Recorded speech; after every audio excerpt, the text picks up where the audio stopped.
सर्वांगे हरिचंदनं च कलयन् कंठे कावली गोपस्त्री बालचूडामणि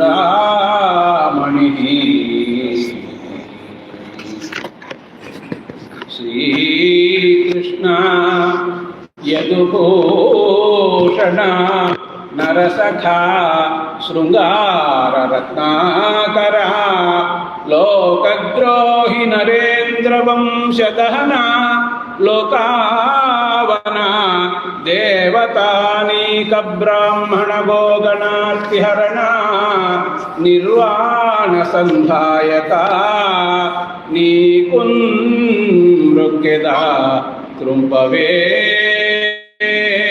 भवलतल नित्यानुकंपानिधि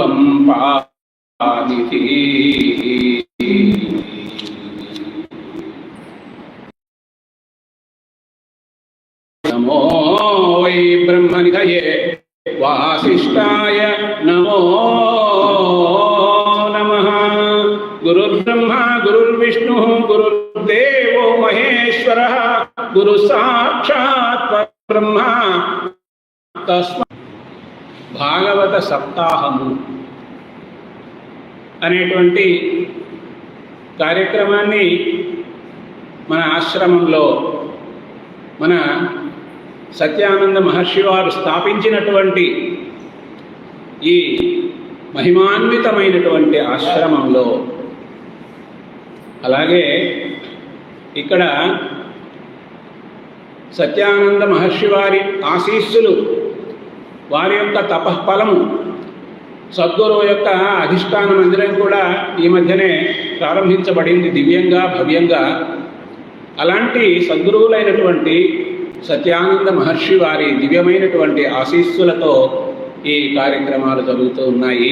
భాగవత సప్తాహం అనేటువంటివి ఈరోజు మొదలుకొని 7 రోజుల పాటు.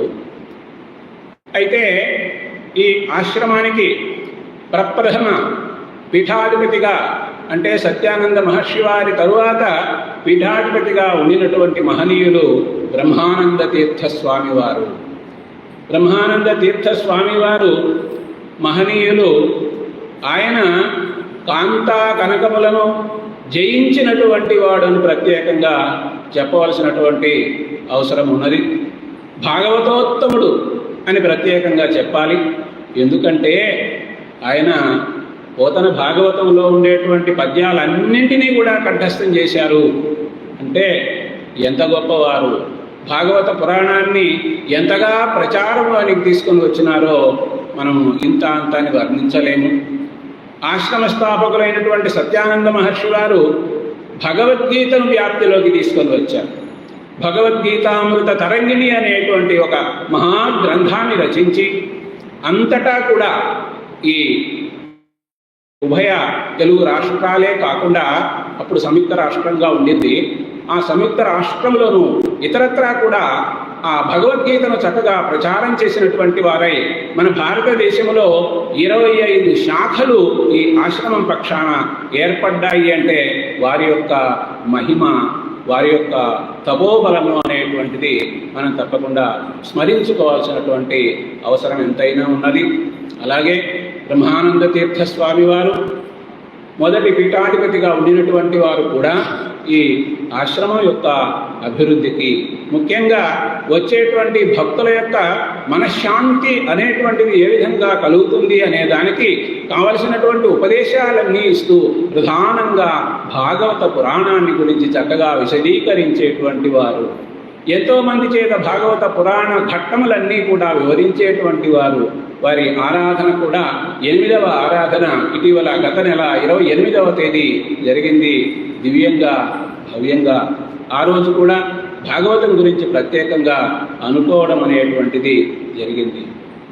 అలాంటి ఆ భాగవత విశేషాలన్నీ కూడా ఉండేటట్లుగా, భాగవత పురాణ విశేషాలన్నీ ఉండేటట్లుగా ప్రస్తుత పీఠాధిపతి అయినటువంటి శ్రీహరి తీర్థ స్వామివారు ఇంతకుముందు ఒక 6-7 సంవత్సరాల కిందట ఇక్కడ ఏర్పాటు చేశారు. నేను భాగవత సప్తాహం నిర్వహించే భాగ్యం ఆనాడు కలిగింది. మళ్ళీ ఈనాడు కూడా భాగవత సప్తాహం నిర్వహించే మహాభాగ్యం అనేటువంటిది నాకు కలిగించారు శ్రీహరి తీర్థ స్వామివారు. వారి గురుభక్తి కారణంగా, వారి గురువులు అంటే ప్రథమ గురువులు సత్యానంద మహర్షి అయితే తరువాత గురువులు బ్రహ్మానంద తీర్థ స్వామివారు, వారి ఎడల ఉన్నటువంటి అభిమానము, ఆ బ్రహ్మానంద తీర్థ స్వామి వారికి భాగవతం అంటే పరమ ప్రాణం.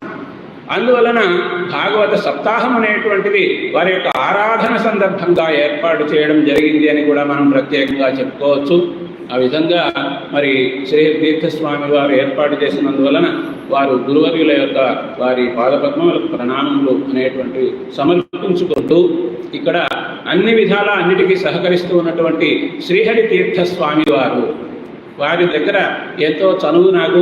నేను ఎన్నిసార్లు వెళ్ళిన ఫలములో ఉండేటువంటి రసాన్ని అందరూ కూడా ఆస్వాదించండి అంటున్నాడు తెలుగు వేద వృక్ష విగళితమై శుకముఖ ద్రవమునమునసియున్న భాగవత పురాణ ఫల రసాస్వాదన పదవిగనుడు రసిక భావ విధులు అంటూ ప్రార్థన చేశాడు పోతన మహాకవి.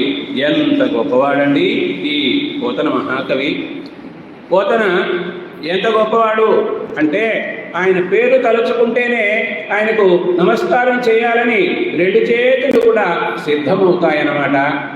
అంతటి మహానుభావుడు, తెలుగు వాళ్ళ యొక్క పుణ్యాల పేటి అని పోతనారి గురించి విశ్వనాథ సత్యనారాయణ జ్ఞానపీఠ అవార్డు గ్రహించినటువంటి విశ్వనాథ సత్యనారాయణ రామాయణ కల్పవృక్షము అనేటువంటి గ్రంథాన్ని రచించినటువంటి మహానుభావుడు ఆయన అన్నాడు, పోతన్న తెలుగుల పుణ్యపేటి అని. కాబట్టి అంతటి మహానుభావుడు రచించినటువంటి ఈ భాగవతంలో ఉండే విశేషాలని, అందులో ఈ రోజున మనము అంబరీషోపాఖ్యానం అనేటువంటి ఘట్టాన్ని తెలుసుకునేదానికి యథాశక్తి ప్రయత్నం చేద్దాము. ప్రారంభంలో శ్రీ కైవల్య పదంబు చేరుటకునై అంటూ ప్రారంభం చేశాడు పోతన గారు. ఏమిటి?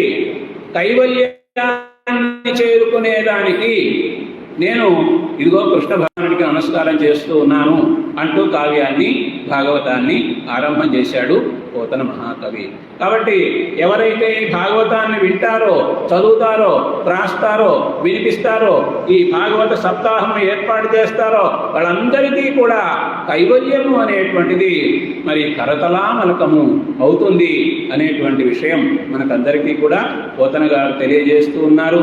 పోతన గారు కూడా ఏమన్నారంటే, ఎన్నో గ్రంథాలని, సంస్కృత గ్రంథాలని ఎంతోమంది తెలుగులోకి అనువాదం చేశారు. కానీ ఈ సంస్కృతంలో ఉన్న భాగవతము అనే పురాణాన్ని ఎవరూ కూడా అనువాదం చేయకుండా వదిలిపెట్టారు. నా అదృష్టం కొద్దీ నేను దీన్ని అనువాదం చేస్తూ ఉన్నాను. అనువాదం చేసిన ఫలితంగా నాకు ఇక పునర్జన్మ అనేటువంటిది లేదు. నాకు పరమ ఫలము అనేటువంటిది తప్పకుండా లభిస్తుంది అని. పోతన గారు ఎంత గొప్పవారంటే, ఆయన ఇంత గొప్పగా పద్య రచన చేసి సహజ పాండిత్యంతో ప్రకాశించినటువంటి వాడైనా కూడా గర్వం అనేటువంటిది ఇసుమంత కూడా లేకుండా ఆయన వినయంతో శోభిల్లినటువంటి వాడు. ఆయన ఏమంటాడంటే, భాగవతాన్ని చెప్పడం అనేటువంటిది అందరికీ సాధ్యం కాదు. పరమశివుడికి కూడా సాధ్యం అవుతుందో లేదో, బ్రహ్మదేవునికి కూడా సాధ్యం అవుతుందో లేదో. అందువలన నేను నాకు తెలిసినటువంటి మేరకు, నేను పెద్దల ద్వారా తెలుసుకున్నంత మేరకు, నేను గ్రహించినంత మేరకు ఈ భాగవతాన్ని అనువదించేటువంటి ప్రయత్నం చేస్తాను అంటూ భాగవత రచన ప్రారంభానికి ముందే పోతన మహాకవికి శ్రీరామచంద్ర స్వామి ప్రత్యక్షమయ్యాడు. ఓ పోతన, భాగవతం రాయి, భాగవతాన్ని నాకు అంకితం ఇవ్వయ్యా అని పోతన గారితో ఆయన అన్నారంటే మరి ఎంతటి మహాభక్తుడు పోతన్న అనేటువంటి విషయం మనకు తెలుస్తుంది. అందువల్ల ప్రారంభంలో పోతన గారు ఏం చెప్తారంటే,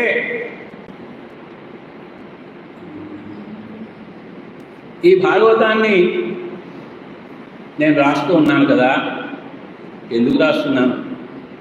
పలికెడిది భాగవతమట పలికించు విభుండు రామభద్రుండట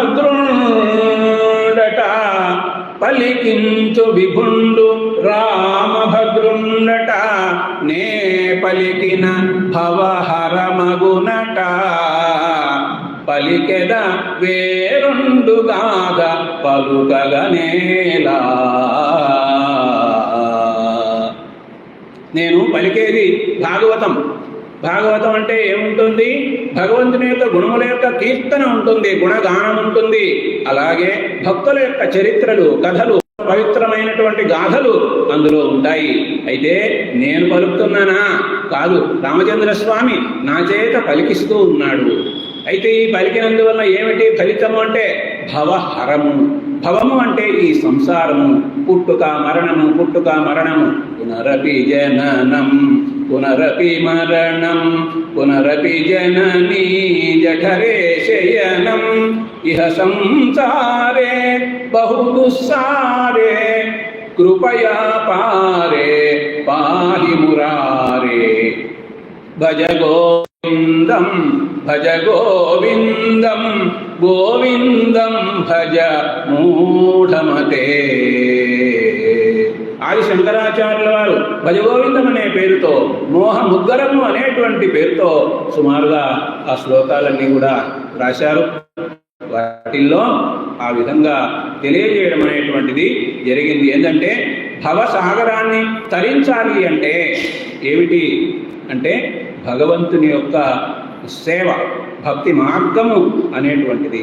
అందువలన నేను భాగవతాన్ని వ్రాస్తూ ఉన్నాను అంటూ భాగవతం యొక్క గొప్పతనాన్ని తెలియజేస్తున్నాడు ఒక పద్యంలో. వేదాలు ఎన్నో ఉన్నాయి, ఎన్ని వేదాలు చదివినా కూడా మోక్షం పొందడం అనేటువంటిది సులభం కాదు. అయితే ఈ భాగవతము అనేటువంటి వేదాన్ని చదివినట్లయితే తప్పనిసరిగా మోక్షం అనేటువంటిది చాలా సులభంగా లభిస్తుంది అనేటువంటి విషయం చెబుతూ ఉన్నాడు. నిగమములు వేదివినా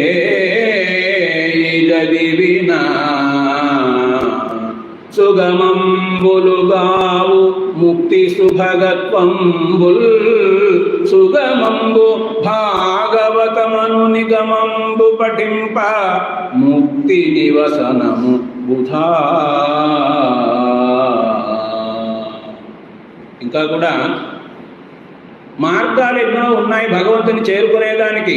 యోగ మార్గం, భక్తి మార్గం, రాజమార్గం, జ్ఞాన మార్గం, ఈ అన్నిటిలో కూడా భక్తి మార్గం అనేటువంటిది సులభమైనటువంటిది.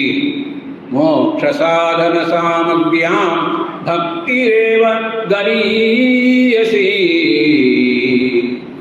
ఈ భక్తి మార్గములో 9 విధములని 9 విధములైన భక్తి మార్గములు ఉన్నాయి. శ్రవణం, కీర్తనం, విష్ణోస్మరణం, పాదసేవనం, అర్చనం, వందనం, దాస్యం, సఖ్యం, ఆత్మనివేదనం. 9 విధాలైనటువంటి భక్తి మార్గాలు ఉన్నాయి. ఏ మార్గమును అనుసరించినా సరే భగవద్ అనుగ్రహం అనేటువంటిది సులభంగా లభిస్తుంది. అయితే వీటిల్లో మనము ఒక్కొక్క భక్తి మార్గానికి ఒక్కొక్కరిని ఉదాహరణగా చెప్పుకోవచ్చు. అయితే 1, 2 మాత్రమే చెబుదాం. ఏంటంటే శ్రవణము అనేటువంటి భక్తి మార్గం ద్వారా ఎవరు భగవద్ అనుగ్రహాన్ని పొందినారు అంటే ఈ భాగవతాన్ని 7 రోజుల పాటు విన్నటువంటి పరీక్షిత్ మహారాజు శ్రవణం అనేటువంటి భక్తి మార్గం ద్వారా ముక్తిని పొందినాడు. కీర్తన అనేటువంటి భక్తి మార్గం ద్వారా ఎవరు భగవద్ అనుగ్రహాన్ని పొందినారు అంటే భాగవత పురాణాన్ని పరీక్షిత్ మహారాజుకి 7 రోజుల పాటు చెప్పాడే శుక యోగీంద్రుల వారు. ఆ శుక మహర్షి ఆయన కీర్తన అనే మార్గం ద్వారా ఆయన భగవద్ అనుగ్రహం పొందాడు. తర్వాత స్మరణ అనేటువంటిది ప్రహ్లాదుడు ఆయన ఎప్పుడూ కూడా భగవన్నామ స్మరణ ఓం నమో నారాయణాయ అంటూనే ఉండేటువంటి వాడు. కాబట్టి స్మరణ ద్వారా ఆయన భగవద్ అనుగ్రహం పొందాడు ఈ విధంగా. కాబట్టి ఈ భాగవతము వ్రాసినటువంటి వ్యాస మహర్షికి ఆ మనశ్శాంతిని కలిగించింది. చెప్పినటువంటి సుఖ యోగేంద్రుల వారికి భగవద్ అనుగ్రహాన్ని కలిగించింది. వినినటువంటి పరీక్షణ్ మహారాజుకు భగవద్ అనుగ్రహాన్ని కలిగించింది. ఇంతటి మహాపురాణములో ఉండేటువంటి విశేషాలని మనం తెలుసుకునేటువంటి ప్రయత్నం చేస్తూ ఉన్నాం. కాబట్టి మనకు కూడా తప్పనిసరిగా ఆ మనశ్శాంతి అనేటువంటిది, సకల విధములైనటువంటి శుభములు అనేటువంటివి, చివరకు మోక్షం అనేటువంటిది కూడా తప్పకుండా లభిస్తుంది అని అనడంలో ఎటువంటి సందేహం అనేటువంటిది లేనేలేదు.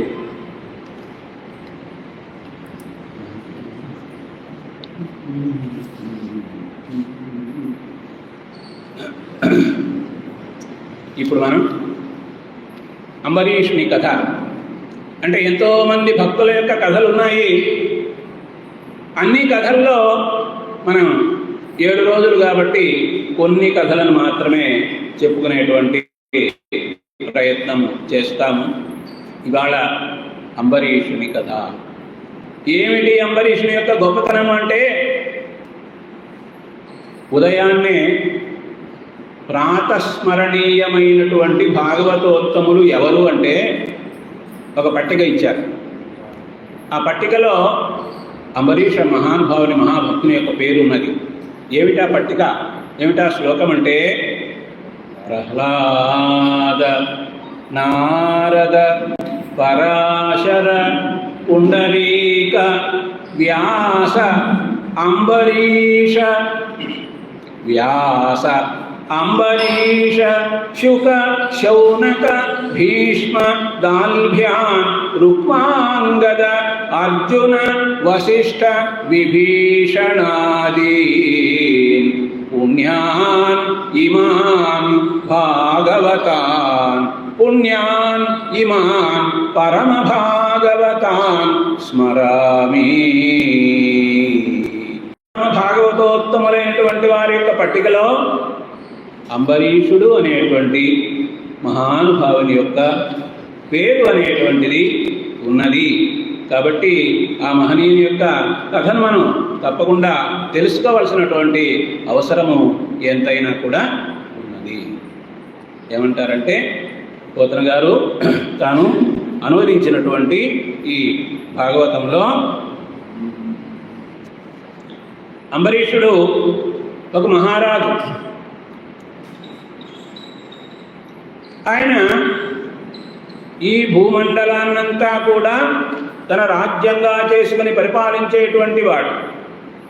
భూమండలము 7 ద్వీపములతో కూడినటువంటి భూమండలాన్ని, అంటే సమస్తమైనటువంటి భూమండలాన్ని, ఇంతటి ఐశ్వర్యం ఉన్నా కూడా గర్వం అనేటువంటిది లేకుండా ఉన్నటువంటి వాడు, ఎలా మెలగాలి అనేటువంటిది తెలుసుకుని నడుచుకునేటువంటి మహానుభావుడు ఆయన. దురాశ అనేటువంటిది లేకుండా, లోకంలో ఇతర విషయముల మీద ఎక్కువగా ఆసక్తి అనేటువంటిది చూపించకుండా, ఎందుకంటే మనస్సును ఎప్పుడూ కూడా భగవంతుని అందే లగ్నం చేసినటువంటి వాడు ఈ అంబరీషుడు. ఆ విధంగా ఆయన కాలక్షేపం చేస్తూ సద్గుణ గరిష్ఠుడు అనేటువంటి పేరు పొందినాడు. సద్గుణములు నిలయంగా కలిగినటువంటి వాళ్ళ పేర్లు అంటే ప్రహ్లాదుని పేరు కూడా మనం చెప్పుకుంటాం. సద్గుణంబులెల్ల సంఘంబులై వచ్చి అసుర రాజతనయునందు నిలిచి పాసి చనవు విష్ణుబాయని విధమున నేడు తగిలియుందు నిర్మలాత్మ అంటూ ప్రహ్లాద చరిత్రలో చెబుతారు. అన్ని సద్గుణములు కూడా మనం ఎక్కడ ఉందా అనుకొని ప్రహ్లాదం చేరిపోయాయి. అక్కడి నుంచి ఆయన వదిలిపెట్టకుండా ఉన్నాయి. విష్ణు భగవాను వదిలిపెట్టి శూనాలు ఏ విధంగా దూరంగా వెళ్ళవో ఆ విధంగా ప్రహ్లాదం దగ్గర చేరి ఉన్నాయి. అలాగా ఈయన కూడా సద్గుణ గరిష్ఠుండు. ఈయన చాలా గొప్ప భక్తుడండి. ఈ భక్తుడు ఎంత గొప్ప భక్తుడు అంటే, ప్రహ్లాదుని వలె నిత్యము కూడా భగవన్నామం చేసేవాడు. ఇందాక మనం అనుకున్నాం, స్మరణ అనేటువంటి భక్తికి ఉదాహరణగా ప్రహ్లాదుడు ఉండినాడు. ఆయన ఎప్పుడూ కూడా స్మరించేవాడు భగవంతుని. ఏ పని చేస్తూ ఉన్నా కూడా పానీయంబులు ద్రావుచున్ కుడుచుచున్ భాషించుచున్ హాసలీలా నిద్రాదులు సేయుచున్ తిరుగుచున్ లక్షించుచున్ సంతత శ్రీనారాయణ పాద పద్మయుగళీ చింతామృతాస్వాద సంధానుండై మరచన్ సురారిసుతుడు ఏతద్విశ్వమున్ భూవరా. ఏ పని చేస్తూ ఉన్నా కూడా భగవంతుని స్మరణ అనేటువంటిది కలిగినటువంటి వాడై ప్రహ్లాదుడు నుండినాడు. అలాగే ఈ అంబరీషుడు కూడా అంతటి మహాభక్తుడు కాబట్టే ప్రాతః అంటే ఉదయాన్నే స్మరించదగినటువంటి భాగవతోత్తముల పట్టికలో ఈ అంబరీషుడు చేరినాడు. ఏం చేస్తుంటాడు ఈయన? ఎలా ఉంటాడు? ప్రహ్లాదు లాగా అన్నాం కదా, ఈయన ఏం చేస్తుంటాడు? పోతన చెప్తున్నారు, చిత్తంబు మధురిపు శ్రీపాదములయంద పలుకులు హరిగుణ పఠనమంద కరములు విష్ణు మందిర మార్జనములంద శ్రవములు హరికథాశ్రవణమంద చూపులు గోవింద రూప వీక్షణమంద శిరము కేశవ నమస్కృతులయంద పదములు ఈశ్వర గేహ పరిసర్పణమునంద కామంబు చక్రి కైంకల్యమంద సంగము అచ్యుత జనతను సంగమంద ఘ్రాణము అసురారి భక్తాంధ్రి కమలమంద రసన తులసీ దళములంద రతులు పుణ్య సంగతులయంద ఆ రాజచంద్రమునకు. రాజశ్రేష్ఠుడైనటువంటి రాజ ఋషి అయినటువంటి ఆ అంబరీషుని యొక్క పరిస్థితి ఎలా ఉంది అంటే మనస్సు ఎప్పుడూ కూడా విష్ణువు యొక్క పాద పద్మములైందే లగ్నమై ఉన్నది. మాటలు ఎప్పుడూ కూడా హరిగుణములనే కీర్తిస్తూ ఉన్నాయి. చేతులు ఎప్పుడూ కూడా భగవంతుని యొక్క మందిరములో చక్కగా అర్చన చేయడము, అంతా శుభ్రం చేయడము, ఈ పనుల్లో మునిగిపోతూ ఉన్నది. చెవులు ఎప్పుడూ కూడా భగవంతుని యొక్క కథలను చక్కగా శ్రద్ధాసక్తులతో వినడం అనేటువంటిది చేస్తూ ఉంది ఆయన చెవులు. అలాగే ఆయన కన్నులు గోవిందుని యొక్క దివ్యమంగళ స్వరూపాన్ని చక్కగా దర్శించాలి అనేటువంటి తపనతో దేవుని దర్శిస్తూ ఉన్నది. ఈ శిరస్సు వంచి భగవంతునికి నమస్కారం అనేటువంటిది చేసేటువంటి వాడు. ఈ పాదములతో నిత్యము కూడా ఆ భగవంతుని ఆలయానికి ప్రదక్షిణాలు అనేటువంటిది చేస్తూ ఉండేటువంటి వాడు. కోరిక ఏమిటయ్యా? చక్రి అంటే సుదర్శన చక్రాన్ని చేత ధరించినటువంటి విష్ణు భగవానికి నిత్యము కూడా కైంకర్యం చేయాలి, సేవ చేయాలి అనేటువంటి ఆలోచనలోనే ఉండేటువంటి వాడు. సంగము అంటే ఆసక్తి. ఆసక్తి ఎక్కడ అంటే భక్తుల ఎడల ఆసక్తి అనేటువంటిది చూపించేటువంటి వాడు. నాసిక దేనిని ఆఘ్రాణించేది అంటే విష్ణు భగవాన్ యొక్క పాద పద్మముల యందు ఉన్నటువంటి పద్మములు ఉన్నాయే, ఆ పుష్పాలు ఉన్నాయే, ఆ పుష్పాల్లో ఉన్న ఆ సువాసనను ఆఘ్రాణించేదానికి సిద్ధమవుతూ ఉందట. నాలుక భగవంతునికి మాలగా వేసినటువంటి సమర్పించబడినటువంటి తులసి దళాన్ని రుచి చూడాలని అనుకునేటువంటిది. ఎప్పుడూ కూడా ఎలా ఆయన సంగతులు ఏమిటంటే పుణ్య సంగతులు, పుణ్యము కలిగించేటువంటి ఆ కథలు వినడం కానీ ఈ విధంగానే ఉండేటువంటి వాడు ఆ రాజు. మనకు ఎంతోమంది ఎన్నో విషయాలు తెలియజేశారు. ముకుందమాల అనేటువంటి గ్రంథంలో కులశేఖరాళ్వారు అనేటువంటి ఆయన ఏం చేశాడంటే తన యొక్క శరీరంలో ఉండేటువంటి అవయవాలకి మీరందరూ కూడా ఈ పనులు చేయండి అని ఒక శ్లోకం రాశాడు. ఏమిటా శ్లోకము? జిహ్వే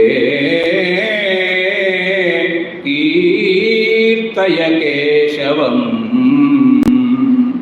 మురరిపుం చేతో భజ శ్రీధరం పాణిద్వంద్వ సమర్చయ అచ్యుత కథా శ్రోత్రద్వయత్వం శృణు కృష్ణం లోకయ లోచనద్వయ హరేర్గచ్ఛాంఘ్రి పద్మాలయం జిగ్రఘ్రాణ ముకుంద పాద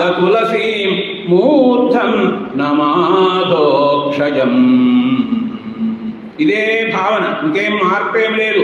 ఓ నాలుక భగవంతుని చక్కగా కీర్తించు, ఓ మనస్స ఎప్పుడూ కూడా మొదటిపుడైనటువంటి విష్ణు భగవాను లగ్నమై ఉండు, అలాగే ఓ చేతులారా భగవంతునికి అర్చన చేయండి, అలాగే ఓ చెవులారా భగవంతుని కథలను వినండి, అలాగే ఓ కనులారా భగవంతుని యొక్క దివ్యమంగళ స్వరూపాన్ని దర్శించండి, ఓ పాదములారా దేవాలయములకు వెళ్ళి దేవునికి ప్రదక్షిణం అనేటువంటిది చేయండి, ఓ నాసిక పరమాత్మ యొక్క పాదములందు ఉన్నటువంటి పుష్పములో ఉండేటువంటి ఆ సువాసనను ఆఘ్రాణం చేయి, ఓ శిరస్స నీవు వినయంతో నమస్కారం అనేటువంటిది చేయి అనేటువంటిది ఇదే విధంగా కులశేఖర ఆళ్వార్ గారు ముకుందమాలలో చక్కగా తెలియజేయడం అనేటువంటిది జరిగింది. ఈ విధంగా ఈ రాజు ఎప్పుడూ కూడా విష్ణు భక్తి అనేటువంటిది కలిగినటువంటి వాడై, మనస్సులో ఏమాత్రము కూడా కల్మషము అనేటువంటిది లేనటువంటి వాడై ఆయన ఎన్నో యజ్ఞములు యాగములు కూడా చేశాడు. అక్కడ ఆ రాజధానికి సమీపంలోనే సరస్వతి నది అనేటువంటి ఒక నది ఉంటే ఆ నది సమీపంలో ఎన్నో అశ్వమేధములు చేశాడు, ఎన్నో దక్షిణలు పెట్టి బ్రాహ్మణోత్తములందరినీ కూడా గౌరవించినాడు. అలాగే ఈయన బంగారాన్ని మట్టిని సమానంగా చూచేటువంటి వాడు. ఏది కూడా నాకు అవసరం లేదు అంటే మామూలుగా సాధారణమైనటువంటి వ్యక్తికి బంగారం కావాలి, మట్టి ఇది అవసరం లేదు అనే ఆలోచన ఉంటుంది. రెండింటినీ సమానంగా చూచేటువంటి వాడు ఈయన. సమదృష్టి కలిగినటువంటి వాడే పండితుడు అని చెబుతారు కదా, ఆ విధంగా పండితోత్తముడైనటువంటి వాడు ఈ మహానుభావుడు. ఆ విధంగా మనస్సు ఎప్పుడూ కూడా విష్ణు భగవాన్ని అంటే లగ్నం చేసినటువంటి వాడై ఆ రాచకార్యములను ఇలా చేస్తూ ఉన్నాడు. మనకు ఒక శ్లోకం చెప్తారు, పండితుని యొక్క లక్షణం చెప్తూ, మాతృవత్ పరదారేషు పరద్రవ్యేషు లోష్టవత్ ఆత్మవత్ సర్వభూతేషు యః పశ్యతి సహ పండితః. ఎవరికైతే ఇతరుల స్త్రీలను తల్లితో చూడడం అనేటువంటి గుణం ఉంటుందో, ఇతరుల ద్రవ్యాన్ని మట్టిగడ్డతో సమానంగా చూడడం అనేటువంటి గుణం ఉంటుందో, అందరినీ కూడా తనతో సమానంగా అందరూ కూడా సుఖంగా ఉండాలి అనేటువంటి ఆలోచన ఎవరికి ఉంటుందో అటువంటి వాడే పండితుడు అని. అదేవిధంగా ఈ అంబరీషుడు అనేటువంటి మహారాజు కూడా బంగారాన్ని మట్టిని సమానంగా చూస్తూ ఉన్నాడు. అంతటి గొప్పవాడు ఈయన. చక్కగా అశ్వమేధ యాగములు అనేటువంటివి చేసేటువంటి వాడు. మనకు కృష్ణ శతకము అని శతకం చిన్నప్పుడు పద్యాలు నేర్పించేవారు. ఇప్పుడు శతక పద్యాలు అవన్నీ కూడా అంతగా పాఠ్య గ్రంథాల్లో కనపడడం లేదు ఆ రోజుల్లో. హరియను రెండక్షరములు హరించును పాతకముల అంబుజనాభా, హరి నీ నామ మహత్వము హరిహరి పొగడంగ వశమే హరి శ్రీకృష్ణ. హరియను రెండక్షరములు హరించును పాతకముల. మనం చేసేటువంటి పాపములు దోషములు ఉంటే ఆ దోషములను మనం హరినామ స్మరణ చేసినట్లయితే ఆ దోషములను ఆ హరినామ స్మరణ అనేటువంటిది తొలగిస్తుంది. రామనామం కూడా అటువంటిదే. రా అన్నప్పుడు మన లోపల ఉన్న దోషాలన్నీ బయటకు వచ్చేస్తాయి. మా అన్నప్పుడు రెండు పెదవులు కలుసుకుంటాయి. వెలుపలికి వెళ్ళిన దోషాలు మళ్ళీ లోపలికి పోకుండా అలా వెలుపలే ఉండిపోతాయి. రామనామం యొక్క ప్రభావం. అలాగే హరినామం యొక్క ప్రభావం కూడా అటువంటిది. అందువలన ఈ అంబరీష మహారాజు ఏం చేసేవాడు అంటే హరియని సంభావించును, హరియని దర్శించు అంటూ ఆఘ్రాణించున్, హరియని రుచి కొనగలచును హరిహరి భను అంబరీషు అలవియే పొగడన్. అంబరీషుణ్ణి పొగడేదానికి మనకు సాధ్యమవుతుందా? కాదు. ఎందుకంటే ఆయన నిత్యము కూడా ఏ పని చేస్తున్నా కూడా ప్రహ్లాదుని వలె హరి హరి హరి అంటూ ఆయన నారాయణ అన్నాడు, హరి అన్నాడు, అందరూ ఆ నామాలన్నీ ఒకటే కదా. కాబట్టి ఆ విధంగా కాలక్షేపం చేస్తూ ఉన్నటువంటి వాడు ఈ అంబరీషుడు అనేటువంటి మహానుభావుడు. ఈయన ఆ విధంగా ఉన్న కారణంగా భగవంతుని ఏళ్ల మనసు లగ్నమైంది కాబట్టి ఈ లోకానికి సంబంధించినటువంటి విషయముల మీద ఆసక్తి అనేటువంటిది తగ్గుతుంది. విద్యాప్రకాశానందగిరి స్వామి అని ఆయన వారు ఉపన్యాసాలు చెప్తూ ఒక పెట్టకలు చెప్పారు. తాళం చెవి ఉంది, తాళం చెవిని ఇటు తిప్పితే బంధం అనేది తొలగిపోతుంది, ఇటు తిప్పితే బంధం అనేది కలుగుతుంది. రెండుకి కూడా కారణం ఆ తాళం చెవి. మన ఏవ మనుష్యాణం కారణం బంధమోక్షయో, బంధం కానీ మోక్షం కానీ రెండుకి కారణం మనస్సే అన్నట్లుగా మనము మనస్సుని భగవంతుని ఎడల లగ్నం చేస్తే మనకు బంధ విమోచనం. మనస్సు భగవంతుని ఎడల కాకుండా లోకంలో ఉండేటువంటి విషయముల మీద లగ్నం చేస్తే అది బంధనానికి కారణమవుతుంది. కాబట్టి ఈయన ఎప్పుడూ కూడా అంబరీషుడు అనేటువంటి మహారాజు, రాజ ఋషి చక్కగా మనస్సును భగవంతుని ఎడల లగ్నం చేసినటువంటి వాడు కాబట్టి ఈ లోకములో ఉన్నటువంటి ప్రపంచ విషయముల ముందు అంటనట్లుగా వ్యవహరిస్తూ ఉన్నాడు. మనకు ఆ భజగోవిందంలో చెప్తారు, నళినీదళగత జలమతి తరళం.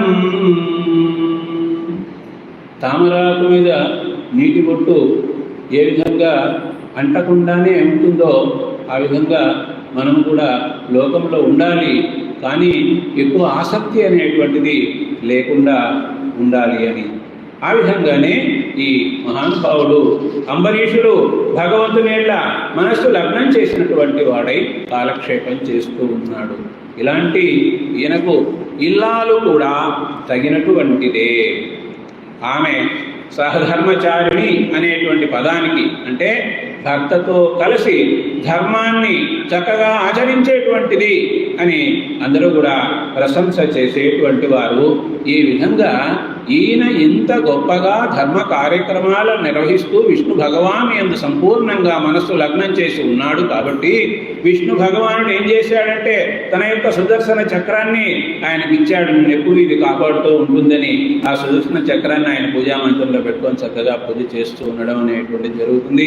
భగవంతుడు ఎప్పుడూ కూడా భక్తులను కాపాడుతూ ఉంటాడు, ముందుగానే సిద్ధమై ఉంటాడు భగవంతుడు. దానికి కృష్ణ పరమాత్మ గీతలో చెప్పినటువంటి శ్లోకం చెప్పుకోవచ్చు.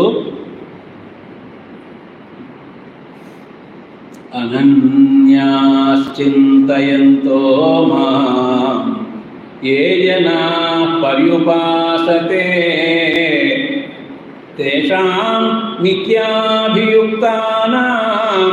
యోగక్షేమం వహామ్యహం. ఎవరైతే ఇతర చింతలు మాని నన్ను పరమాత్మగా గుర్తించి నా ఎడల ఆసక్తి చూపించి భక్తి ప్రపత్తులతో త్రికరణ శుద్ధితో మెలుగుతూ ఉంటారో అలాంటి వాళ్ళ యొక్క యోగమును వారి యొక్క క్షేమమును చూడడం అనేటువంటిది నా బాధ్యతగా నేను భావిస్తూ ఉన్నానని పరమాత్మ చెప్పాడు. కాబట్టి ఇక్కడ తన యొక్క సుదర్శన చక్రాన్ని ముందుగానే అంబరీషుడు అనేటువంటి మహానుభావునికి ఇవ్వడం అనేటువంటిది జరిగింది. ఆ అంబరీషుడు భార్యతో కూడినటువంటి వాడై సరస్వతీ నదీ తీరములో చక్కగా అనేక యజ్ఞములు, యాగములు, అశ్వమేధ యాగములు ఇవన్నీ కూడా చేశాడు. భక్తుడని మహాకవి చెప్తాడు, ఇల్లాలు ఎవరు అంటే యఃప్రీణయేత్ సుచరితైః పితరం సపుత్రః. తన యొక్క మంచి పనులతో ఎవరైతే ఏ కుమారుడైతే తండ్రికి ఆనందాన్ని కలిగిస్తాడో అతడే నిజమైనటువంటి సత్పుత్రుడు. అలాగే యద్భర్తృదేవ హితమిచ్చతి తత్కళత్రం. భర్తకు నిరంతరము కూడా మేలు కలిగించేటువంటి ఆలోచనతో పనులు చేసేటువంటిదే నిజమైనటువంటి ఇల్లాలు అని. ఆ విధంగా అంబరీషుని భార్య కూడా భర్త యొక్క మేలుని ఎప్పుడూ కోరుకుంటూనే కాలక్షేపం చేస్తూ ఉండేటువంటిది.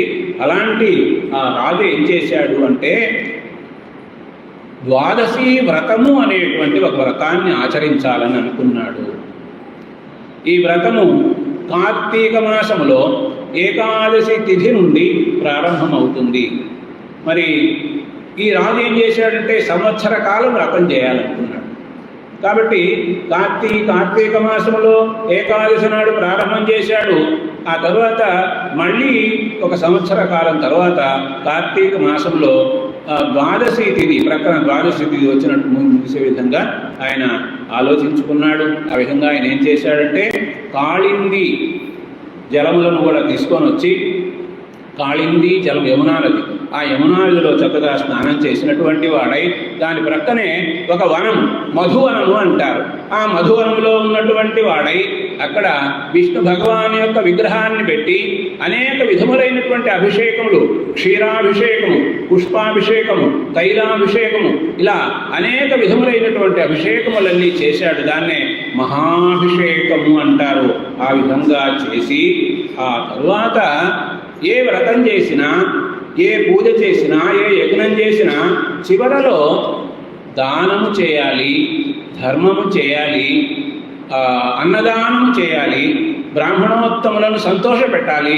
ఇవన్నీ కూడా ఉన్నప్పుడు ఆ యజ్ఞము కానీ, పూజ కానీ, వ్రతము కానీ సంపూర్ణం అవుతుంది అని చక్కగా పెద్దలు చెప్పినారు. కాబట్టి ఈయన ఏం చేశాడంటే చక్కగా గోవులను దానం చేశాడు. ఆ సమయంలో గోవులను దానం చేయడం అంటే మామూలుగా సాధారణమైనటువంటి వ్యక్తి ఏం చేస్తారంటే ఎవరికైనా ఇవ్వాలంటే అది ఉపయోగంలో లేనటువంటి దాన్ని ఇది మనకు పనికిరాదు కదా, వాళ్ళకి ఇద్దాంలే అనే విధంగా ఆలోచన చేస్తూ ఉంటారు. అలా కాకుండా దానం అనేటువంటిది చేయాలి అంటే దానం తీసుకునేటువంటి వ్యక్తి పరమాత్మ అనేటువంటి భావనతో మనకు చెబుతారు కదా, మాతృదేవోభవ, పితృదేవోభవ, ఆచార్య దేవోభవ, అతిథి దేవోభవ అంటారు కదా. కాబట్టి అతిథి పరమాత్మతో సమానం అనేటువంటి భావనతో భగవంతునికి సమర్పించేటువంటి వస్తువు ఉత్తమోత్తమైనటువంటిదిగా, శ్రేష్టమైనటువంటిదిగా, ఫలవంతమైనటువంటిదిగా ఉండాలి అనేటువంటి ఆలోచనతో ఈయన గోదానం చేశాడు కదా. గోదానం ఎట్లా చేశాడు, ఎటువంటి ఆవులను ఇచ్చాడు? మనకు కఠోపనిషత్తు అనేటువంటిది చదువుతూ ఉంటే అక్కడ కూడా ఆ నచికేతుని యొక్క తండ్రి ఆవులను దానం చేస్తూ ఉంటాడు. ఆవులను దానం చేస్తూ ఉంటే అవి కొన్ని కొట్టిపోయినటువంటి ఆవులు అటువంటివన్నీ ఉంటే బాధపడతాడు నచికేతుడు, ఇదేమిటి ఇటువంటి ఆవులు మా నాన్నగారు ఇస్తున్నారని. అట్లా కాకుండా ఇక్కడ ఇవ్వబడేటువంటి ఆవులు చాలా గొప్పవి. మనకు రామాయణంలో మనం చదివినట్లయితే దశరథ మహారాజు కూడా రామ లక్ష్మణ భరత శత్రుఘ్నుల వివాహం సందర్భంగా గోదానం చేస్తాడు. ఒక్కొక్కరి పేరును ఒక్కొక్క లక్ష గోవులను దానం చేస్తాడు అనమాట. ఉత్తమోత్తమైనటువంటి గోవులు. విశేషం ఏంటంటే అక్కడ ఆవులని, ఆవుతో పాటు దూడ, ఆ తర్వాత దశరథ మహారాజు ఇంకా ఏం చేశాడంటే పాలు పిండుకునేటువంటి కంచు పాత్ర కూడా అందరికీ ఒక్కొక్కటి ఇచ్చాడు. ఇక్కడ చూడండి ఎటువంటి గోవులను ఇస్తూ ఉన్నాడో. పాలు సమృద్ధిగా ఇచ్చేటువంటి ఆవులని దానం చేయడం అనేటువంటిది జరిగింది. అవి కూడా సాధువులుగా ఉండే ఆవుల్ని ఇవ్వడం జరిగింది. అట్లాగే వాటి యొక్క కొమ్ములకు వెండి పట్టీలు, వెండి తొడుగులు ఉండేటువంటి ఆవులని ఇవ్వడం జరిగింది.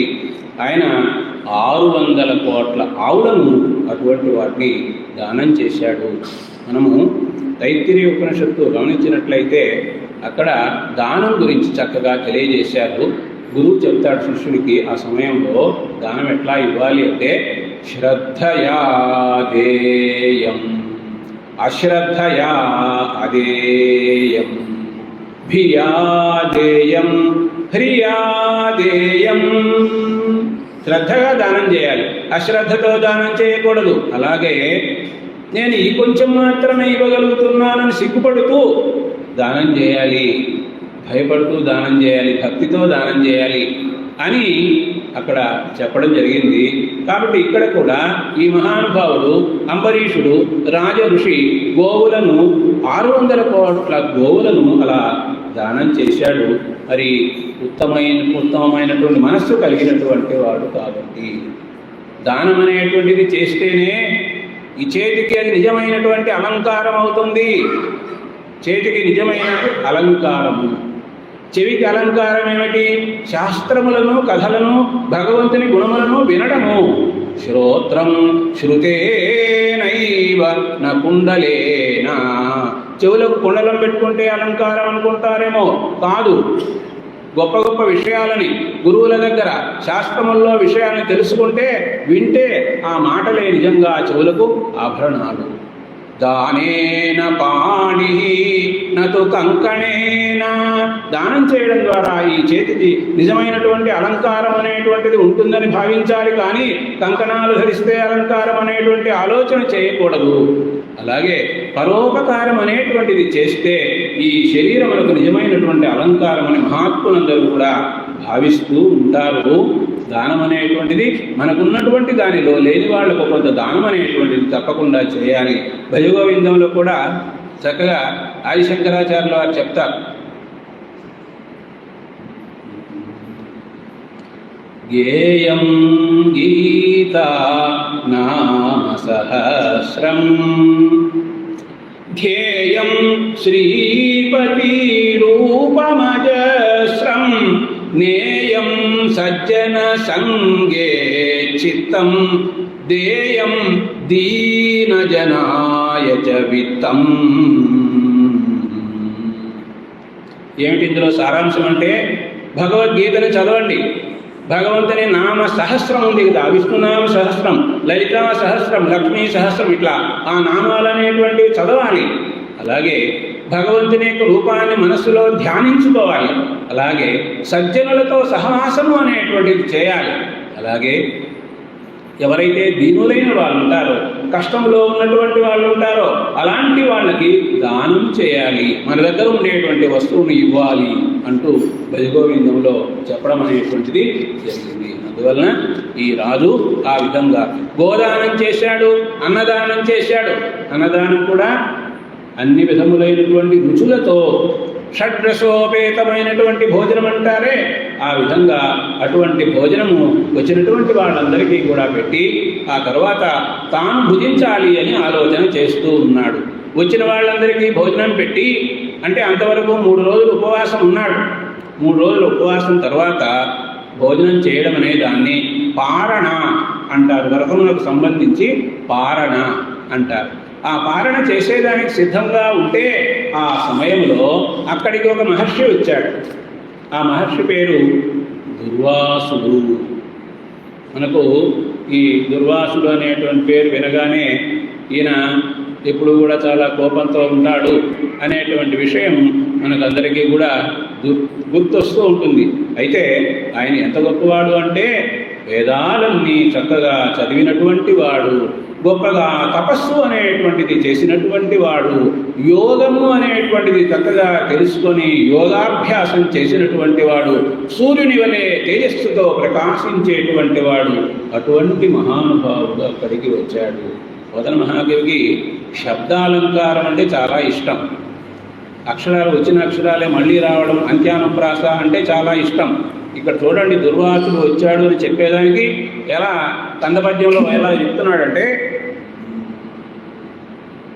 భాసుర నిగమ పదోపన్యాసుడు. దుర్వాసుడు కదా పదం, అందువల్ల సుడు అనే పదాలు మళ్ళీ చివర్లన్నిటికి వస్తున్నాయి. భాసుర నిగమ పదోపన్యాసుడు సుతపో విలాసుడు అనుపమ యోగాభ్యాసుడు రవిభాసుడు దుర్వాసుడు అతిథి అయ్యే తన్నివాసంబునకున్. ఆ రాజు యొక్క నివాసానికి దుర్వాసుడు అతిథిగా వచ్చాడు.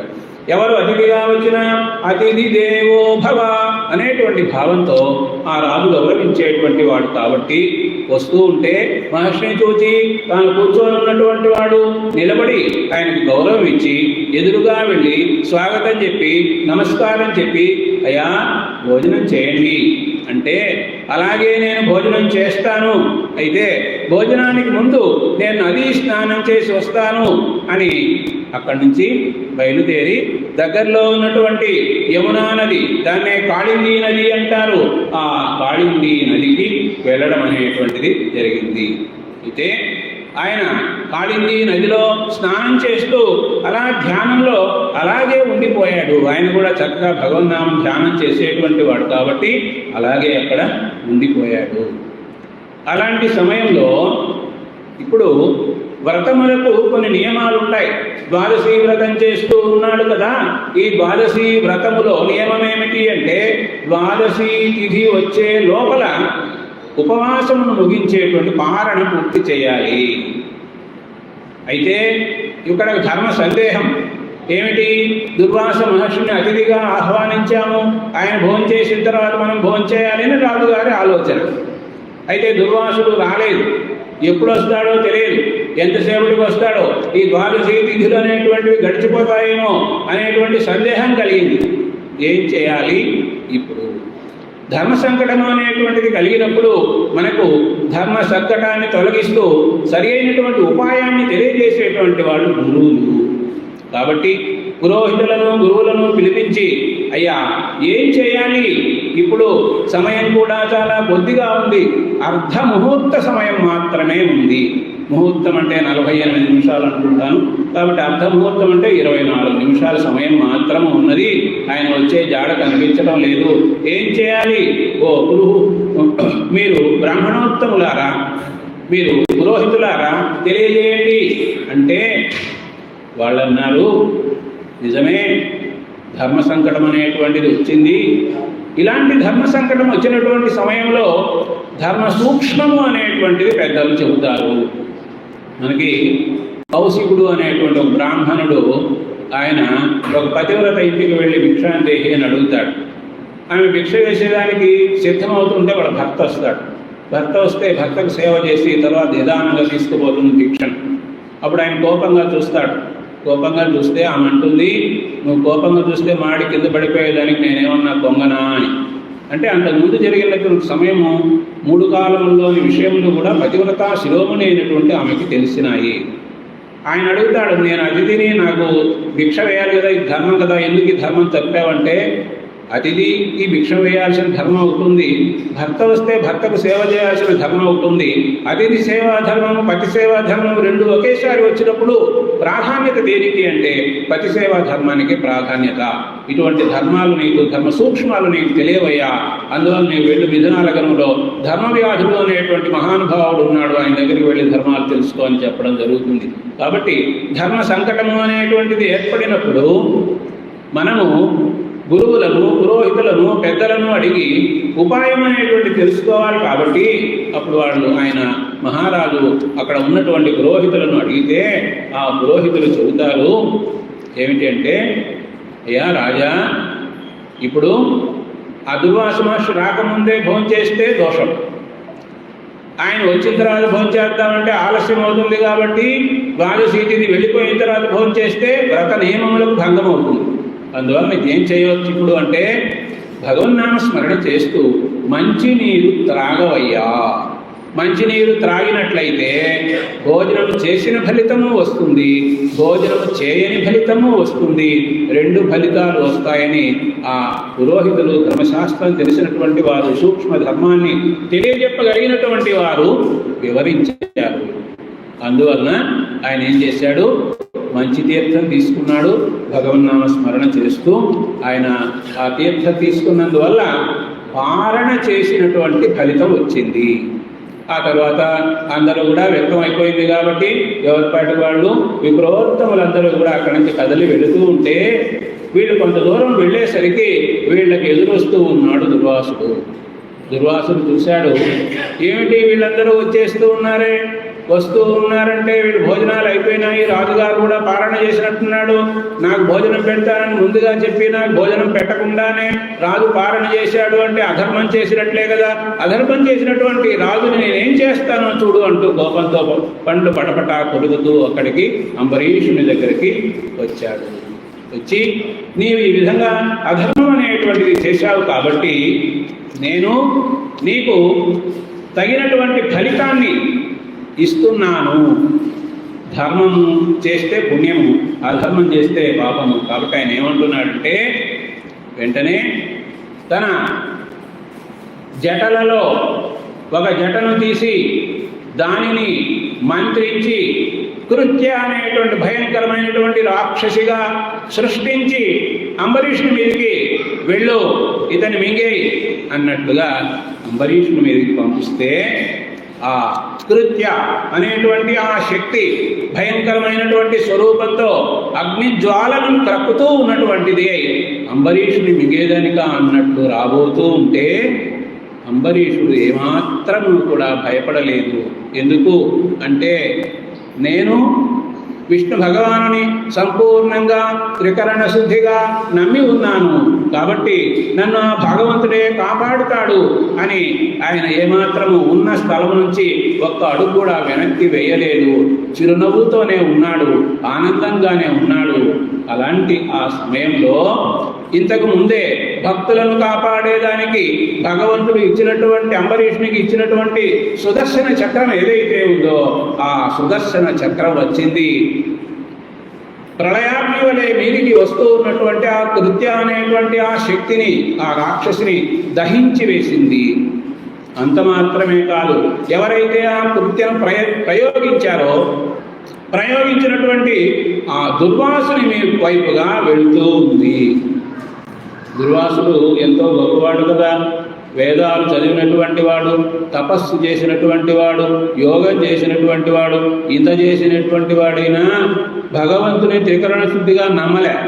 అందువలన ఆయన ఆ విధంగా సుదర్శన చక్రం మీదికి వస్తూ ఉంటే భయపడ్డాడు, వెనుదిరిగాడు, పారిపోతూ ప్రాణాలు కాపాడుకునేదాన్ని పరిగెత్తడం ప్రారంభించాడు. చూడండి అంబరీషునికి దుర్వాసునికి ఉన్నటువంటి తేడా.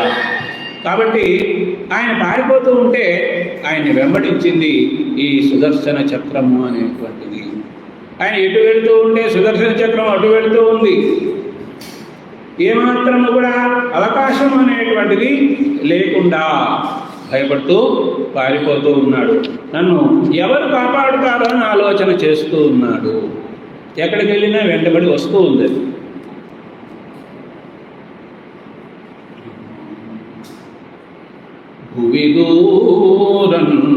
భువిదూరు అభిజర అభిందొచ్చు ఉద్వేగి దివిబ్రాకు దిక్కులకు పో దిగ్వీధులం బోవు చిక్కు వెసన్ కృంగిన కృంగో నిల్వ నిలుచున్ క్రీడించు ఒక్కబడింతాపసు వెంటనంటి హరిచక్రంబు అన్య దుర్వక్రమై. భూమిలో ఎక్కడన్నా గుహలో దాచుకుందామని అటుపోతుంటే వెంబడిస్తూ ఉంది. ఆకాశం అయిపోతే ఆకాశం అయిపోతుంది. సముద్రంలో దాగుదామంటే సముద్రం లోపలికి వెళుతూ అంటే అక్కడికి వస్తుంది. ఆగితే కొన్ని క్షణాలు ఆగుతుంది. ఇలా వస్తూ ఉంటే అప్పుడు ఇక ఆయన ఏం చేశాడంటే, లోకంలో అందరికన్నా గొప్పవాళ్ళు త్రిమూర్తులు కదా, ఆ త్రిమూర్తులను కాపాడే దానికోసంగా వేడుకుంటాను అని బ్రహ్మదేవుని దగ్గరికి వెళ్ళాడు. ముందు బ్రహ్మదేవుడు త్రిమూర్తులలో మొదట చెప్పుకునేటువంటి వాడు కదా. అందువలన ఏ లోకంబునకైన వెంటబడితోనే తెంచు చక్రానల జ్వాలన్ మానుపవారులేమి చని దేవజ్యేష్ఠు లోకేశు వాడు ఆలోకించి విధాత విశ్వజనన వ్యాపార పారేణ రేఖాలిలేక్షణ ఆవవే కరుణ చక్రంబున్ నివారింపవే. ఓ బ్రహ్మదేవ, ప్రపంచాన్నంతా సృష్టించేటువంటి శక్తి కలిగినటువంటి మహానుభావ, ఇదిగో ఈ చక్రం నన్ను వెంబడిస్తూ ఉంది, నా ప్రాణంలోని తీసేయడానికి సిద్ధంగా ఉంది, దయచేసి కాపాడవయ్యా అని ప్రార్థిస్తే బ్రహ్మదేవుడు అన్నాడు, అయ్యా ఇది సుదర్శన చక్రము. భగవంతుని యొక్క కరుణని మేము ఎప్పుడూ కోరుకుంటూ ఉంటాము, ఆయనకి వ్యతిరేకంగా మేము ఎప్పుడూ ఏమీ చేయము. కాబట్టి సుదర్శన చక్రాన్ని అడ్డుకునేటువంటి శక్తి మాకు లేదు అని బ్రహ్మదేవుడు అంటే, సరే, త్రిమూర్తుల్లో రెండవ వాడైనటువంటి పరమేశ్వరుడి దగ్గరికి వెళితే ఆ పరమేశ్వరుడు కూడా ఏమంటాడు, ఈ సుదర్శన చక్రం అనేటువంటిది ఎంతో శక్తివంతమైనటువంటిది, దైవ స్వరూపమైనటువంటిది. కాబట్టి ఈ సుదర్శన చక్రం వలన వచ్చేటువంటి అగ్నిని ఆపేదానికి నాకు శక్తి లేదయ్యా. ఇది సుదర్శన చక్రం విష్ణు చక్రం కాబట్టి నీవు నేరుగా విష్ణు భగవాను దగ్గరికి వెళ్ళు. ఆయన చక్రం కాబట్టి ఆయనే ఆపేదానికి శక్తిమంతుడు అని ఒక సలహా ఇస్తే సరేనని ఈ దుర్వాసుడు నేరుగా అక్కడి నుంచి బయలుదేరినటువంటి వాడై ఆ విష్ణు భగవానుడు ఉన్నటువంటి వైకుంఠం చేరుకున్నాడు. ఆ వైకుంఠంలో విష్ణు భగవానుడు అల్లంత దూరంలో కనిపించాడు. ఏం చేస్తూ ఉన్నాడు ఆయన? ప్రక్కనే లక్ష్మీదేవి ఉంది, ఆమెతో సరసంగా ఏదో మాట్లాడుతూ ఉన్నాడు.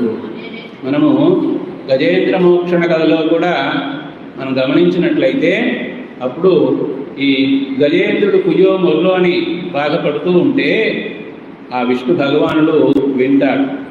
అల వైకుంఠపురంబులో నగరిలో ఆమూల సౌధంబుదాపల మందార వనాంతరామృత సర ప్రాంతేందుకాంతోపలోత్పల పర్యంకరమా వినోద్యగు ఆపన్న ప్రసన్నుండు విహ్వల నాగేంద్రము పాహి పాహి అన ఉయ్యాలించి సంరంభియై రమా వినోదియగు ఆపన్న ప్రసన్నుండు. లక్ష్మీదేవితో ఏదో వినోదంగా మాట్లాడుతూ ఉన్నాడు అని. ఇక్కడ కూడా ఈయన ఏం చేస్తున్నాడు విష్ణు భగవానుడు?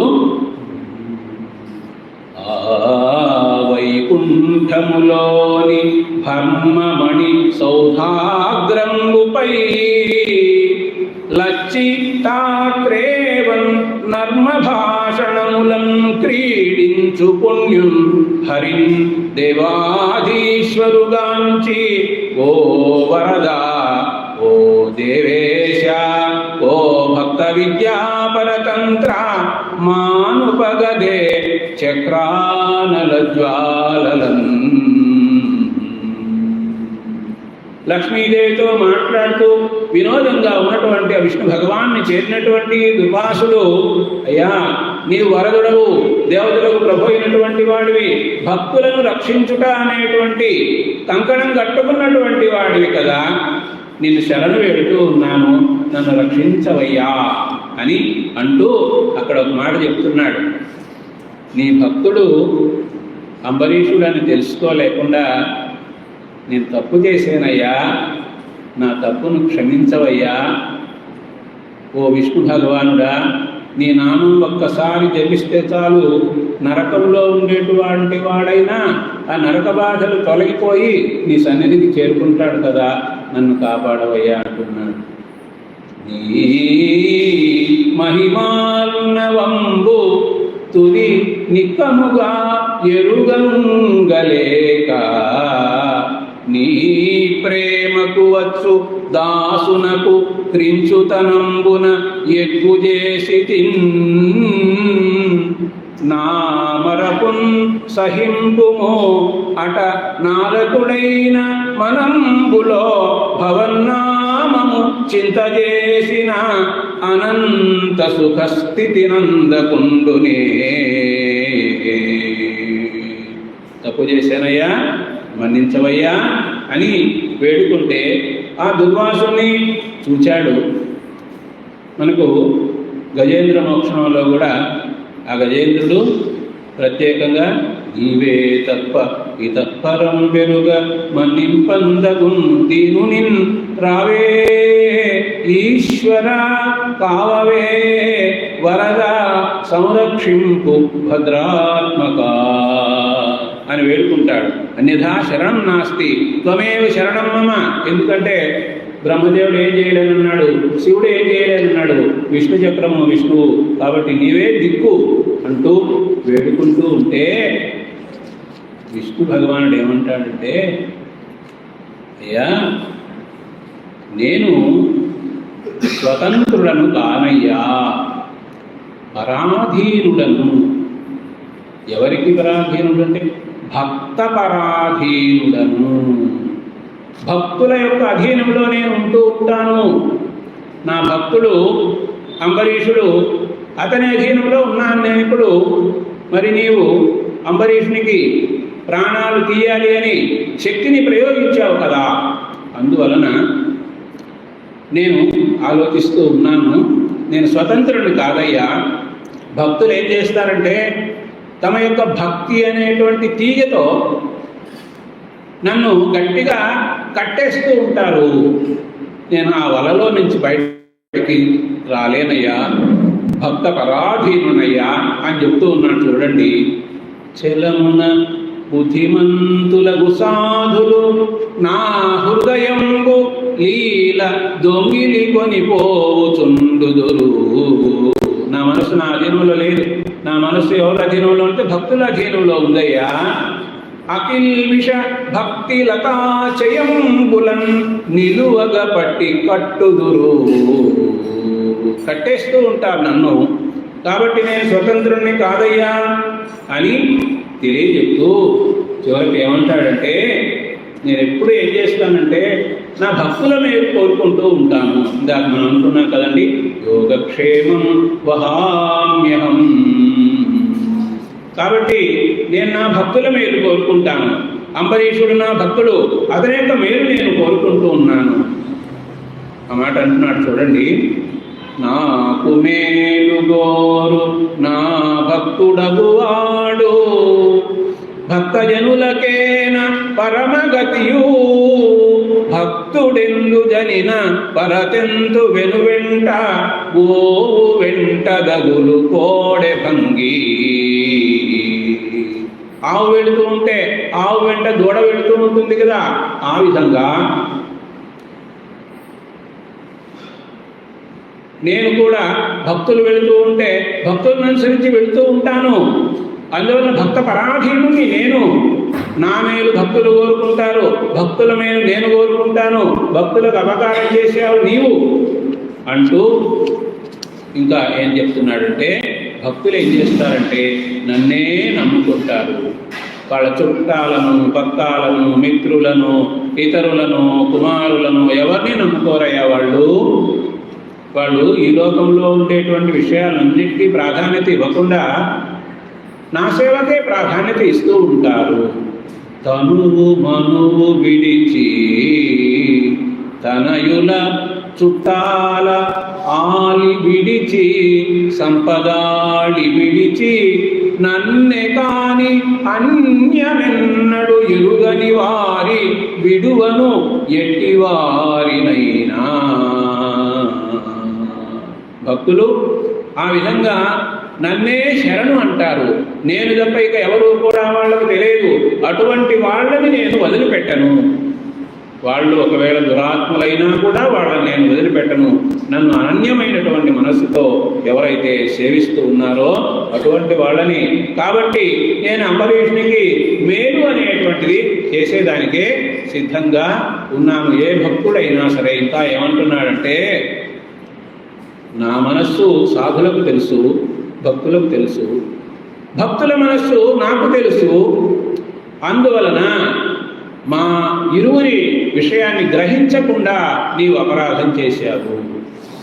సాధుల హృదయము నాయది, సాధుల హృదయంబు నేను జగముల నెల్లన్ సాధులనే ఎరుంగుదు సాధులెరుంగుదురు నాదు చరితము విప్రా. నీవు తెలుసుకోలేకపోయావయ్యా నా యొక్క తత్వాన్ని గురించి, భక్తుల యొక్క తత్వాన్ని గురించి నీవు తెలుసుకోలేకపోయావు. కాబట్టి ఈ విధమైనటువంటి కష్ట పరిస్థితి అనేటువంటిది నీకు ఏర్పడింది అనేటువంటి విషయాన్ని ఆ విష్ణు భగవానుడు అతనికి తెలియజెప్తూ ఉన్నటువంటి వాడై,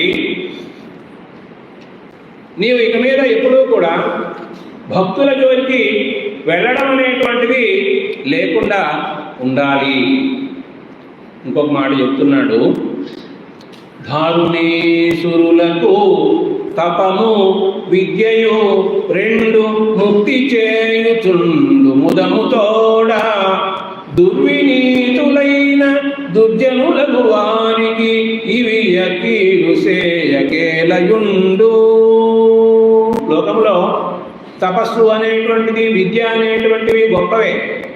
నీవు తపస్సు చేశావు, విద్య బాగా సముపార్జించినావు. అయితే ఎవరైతే సజ్జనులు ఉంటారో వాళ్ళకి ఇవి మేలు చేస్తాయి, ఎవరైతే దుర్జనులు ఉంటాయో అవి వాళ్ళకి కీడు చేస్తాయి. దుర్జనులైన వాళ్ళకి తపస్సు రాగానే గర్వం వస్తుంది, విద్య రాగానే గర్వం వస్తుంది. అట్లాಗಾಗಿ దుర్వాసుడు కూడా గర్వాన్ని పొందినాడు. కాబట్టి ఆ మాట తెలియజేస్తూ మరొక విషయము, నీవు నా భక్తుని జోలికి వెళ్ళావు, నువ్వు అది సరైనటువంటి పని కాదు. నా భక్తుల్లో నా యొక్క తేజస్సు అనేటువంటిది గొప్పగా నిలిచి ఉంటుందయ్యా. నా తేజము సాధులలో ఆతతమై ఉండు, వారిని అలచు జనులకు హేతి క్రియ భీతినిచున్ చేతో మోదంబు చెరచు సిద్ధము సుమ్మి. ఆ తేజస్సు భక్తుల్లో ఉంటుంది. ఆ తేజస్సు అనేటువంటిది ఎవరైనా భక్తులను బాధ పెట్టాలి అనుకుంటే అటువంటి వాళ్ళకి ఒక అగ్ని వలె భయంకరమై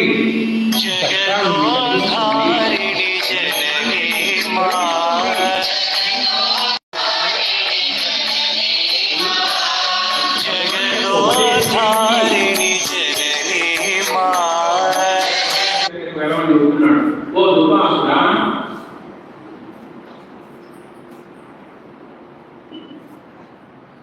అదేకో బ్రాహ్మణ నీకును సదయుడు నా భాగసుతుడు జనవినుత గుణాస్పదుడు ఇచ్చు అభయము ఆతని మరి సంతసపరచి వేడుమా శరణం. ఓ దుర్వాస మహర్షి, నీవు చేయాల్సింది ఏమిటి? నా భక్తుడైనటువంటి అంబరీషుడి దగ్గరికి వెళ్ళు. అంబరీషుడు అంటే వాళ్ళ తండ్రి పేరు నాభావుడు. నాభావుడు అనేటువంటి మహాత్ముని యొక్క కుమారుడు. ఆయన దగ్గరికి వెళ్ళి, అయ్యా నా భయాన్ని పోగొట్టు అని ప్రార్థన చేయి, శరణు వేడు. శరణు వేడితే తప్పకుండా నీకు అభయం ఇస్తాడు, నీ భయమును తొలగిస్తాడు అని ఉపదేశం చేశాడు ఆ విష్ణు భగవానుడు. ఆ విధంగా చెబితే ఈ దుర్వాసుడు అప్పటి వరకు ఎలా ఉన్నాడు?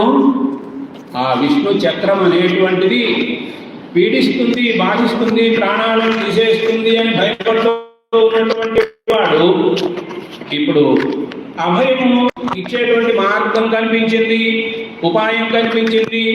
అంబరీషుడి దగ్గరికి వెళ్ళమన్నారు కాబట్టి వెంటనే అక్కడి నుంచి బయలుదేరి అంబరీషుడి దగ్గరికి వస్తూ ఉన్నాడు.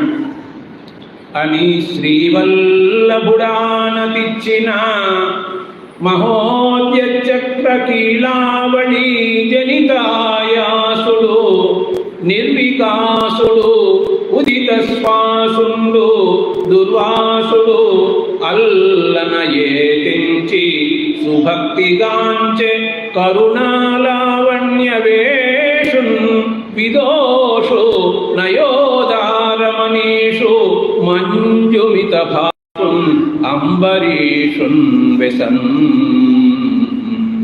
ప్రాణాలు లేచి వచ్చాయి ఈ దుర్వాసునికి. ఎందుకంటే అంబరీషుడు అభయమిస్తాడని విష్ణు భగవానుడు చెప్పాడు కాబట్టి గబగబా పరిగెత్తుకుంటూ వచ్చాడు. ఈ అంబరీషుని పాదములు పట్టుకున్నాడు. ఎలాంటి వాడు అంబరీషుడు అంటే కరుణాలావణ్యవేషు. కరుణ అనేటువంటి సంపూర్ణంగా మనసులో కలిసినటువంటి వాడు. విదోషు, ఏనాడు కూడా ఎప్పుడు ఎటువంటి దోషము అనేటువంటిది చేయనటువంటి వాడు. నయోదారమనీషు, ఉదారమైనటువంటి భావంతో గొప్ప జ్ఞానం కలిగినటువంటి వాడు. మంజుమిత భాషున్, మంజులమైనటువంటి మాటలు మాట్లాడేటువంటి వాడు, మితంగా మాట్లాడేటువంటి వాడు, హితంగా మాట్లాడేటువంటి వాడు. అలాంటి అంబరీషుని దగ్గరికి చేరుకున్నాడు. వచ్చి అంబరీషుని పాదపద్మాలు పట్టుకుంటే, అయ్యయ్యో ఇదేమిటి, మీరు బ్రాహ్మణోత్తములు, తపోనిధులైనటువంటి వారు, యోగాభ్యాసం చేసినటువంటి వారు, మీరేమిటి ఈ విధంగా నా పాదం పట్టుకుంటూ ఉన్నారు అని అప్పుడు గమనించి విష్ణు చక్రం అనేటువంటిది ఇతన్ని బాధిస్తూ ఉంది, అందువలన కదా అని అనుకుని ఆ బాధ తొలగించేందుకోసంగా సుదర్శన చక్రాన్ని చక్కగా స్తోత్రం చేస్తాడు ఆ అంబరీషుడు. సుదర్శన చక్ర స్తోత్రం అనేటువంటిది చేశాడు. ఓ సుదర్శన చక్రమా, నీవు మహత్తరమైనటువంటి మహిమ కలిగినటువంటి దానివి. విష్ణు భగవానునికి చాలా ఇష్టమైనటువంటి పంచాయుధములు ఉన్నాయి. విష్ణు భగవానికి 5 ఆయుధాల్లో నీవు చాలా ఇష్టమైనటువంటి ఆయుధము కదా అని స్తోత్రం చేసి, నీవు చీకటిని తొలగిస్తావు, వెలుగులను వెదజల్లుతావు, సజ్జనులకందరికీ కూడా ఆనందాన్ని కలిగించేటువంటి వాడివి, ధర్మంతో కూడినటువంటి వాడివి. నిన్ను వర్ణన చేయాలి అంటే బ్రహ్మదేవునికి కూడా తరము కాదు కదా. అటువంటి నిన్ను నేను వేడుకుంటూ ఉన్నాను, జాగ్రత్తగా నా విన్నపాన్ని వినవయ్యా. కమలలోచనుండు కనుల శిక్షింపంగా పాలు సేయ నీవు పాలుబడితి అయినలింక చాలు ఆ పన్నుడైయున్న తపసి కావు నీవు ధర్మవృత్తి. కమలలోచనుడైనటువంటి విష్ణు భగవాన్ యొక్క ఆజ్ఞ ప్రకారంగా నీవు దుష్టులను శిక్షిస్తూ ఉంటావు. అయితే ఇదిగో ఈ దుర్వాసుడు అంత కలుడేమీ కాదయ్యా, ఇప్పుడు ఆపదలో ఉన్నాడు, అందరినీ శరణు వేడుతూ ఉన్నాడు. కాబట్టి ఇతన్ని ధర్మాన్ని అనుసరించి చక్కగా రక్షించవయ్యా అని సుదర్శన చక్రానికి భక్తితో నమస్కారం చేస్తూ ఉన్నాడు ఆ అంబరీషుడు. ఏ నమస్కరింతూ ఇంద్రశాస్త్రవ ధూమకేతువునకు ధర్మసేతువునకు విమల రూపమునకు విశ్వదీపమునకు చక్రమునకు గుప్త చక్రమునకు. ఓ సుదర్శన చక్రమా, ఎప్పుడూ కూడా దేవేంద్రునికి నీవు చక్కగా ఆనందాన్ని కలిగిస్తూ ఉంటావు. దేవేంద్రుని యొక్క శత్రువులైనటువంటి రాక్షసులను, దుష్టులను శిక్షిస్తూ ఉంటావు, ధర్మాన్ని కాపాడుతూ ఉంటావు, విమలమైనటువంటి తేజస్సుతో ప్రకాశిస్తూ ఉంటావు, ప్రపంచానికి అంతా ఒక దీపంలాగా తేజస్సుతో ఉంటావు. అటువంటి నీకు నేను నమస్కారం చేస్తూ ఉన్నాను అని ప్రార్థన చేస్తూ ఇంకా కూడా ఏమని చెబుతున్నాడంటే ఒక ప్రమాణం ఏమిటంటే, నేను ఎప్పుడూ కూడా ధర్మం తప్పకుండా ఉంటే, నేను ఎప్పుడూ కూడా సత్యాన్నే పలుకుతూ ఉన్నట్లయితే, నేను అతిథులందరికీ వాళ్ళు కోరినటువంటి ద్రవ్యాన్ని సంతోషంగా త్రికరణ శుద్ధిగా ఇస్తూ ఉన్నట్లయితే, బ్రాహ్మణులను నేను దైవంగా భావించడం అనేటువంటిది నిజమైనట్లయితే, ఇదిగో ఈ బ్రాహ్మణోత్తముడైనటువంటి దుర్వాసునికి శుభం కలగాలి, నీవు వెనుకకు వెళ్ళాలి అని ఒక ప్రమాణం చేస్తూ ఉన్నాడు. విహిత ధర్మమందు విహరింతునేనియో ఇష్టమైన ద్రవ్యము ఇత్తునేని ధరణిసురుడు మాకు దైవతంబగునేని విప్రునకు శుభంబు వెలయుగాత. బ్రాహ్మణోత్తములు మాకు దైవంతో సమానము, భూసురులు అనేటువంటి పేరు కలిగిన వారు కదా, భూమి మీద ఉన్నటువంటి దేవతలు కదా.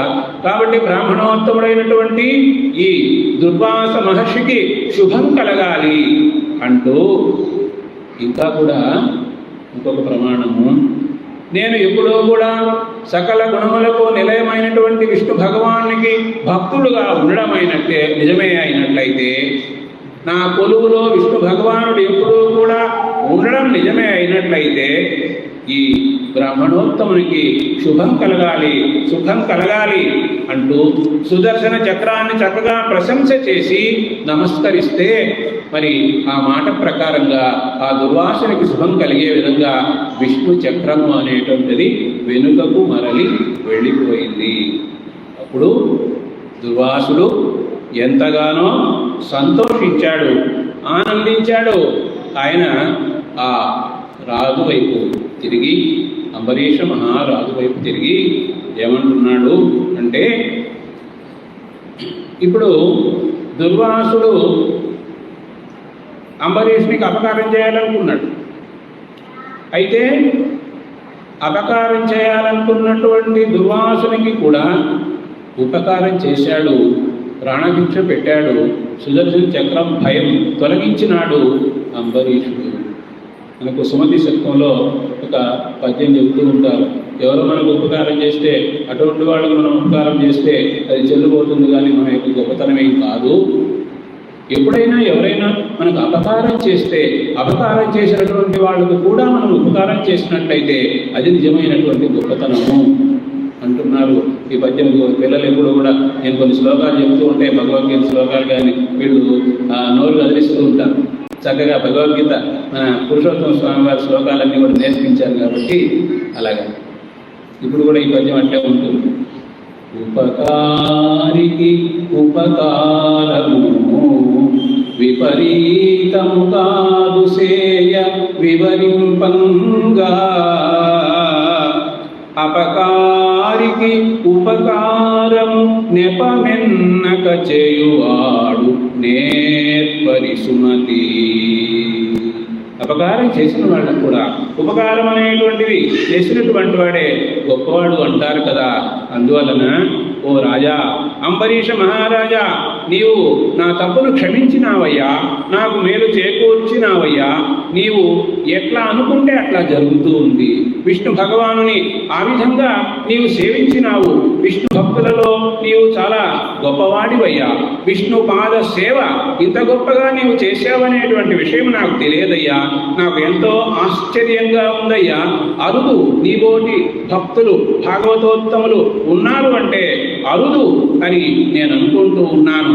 నాకు అభయమిచ్చావు, నీవు నన్ను రక్షించావు అంటూ ప్రశంస చేస్తూ ఉన్నాడు ఆ దుర్వాసుడు అంబరీషుని.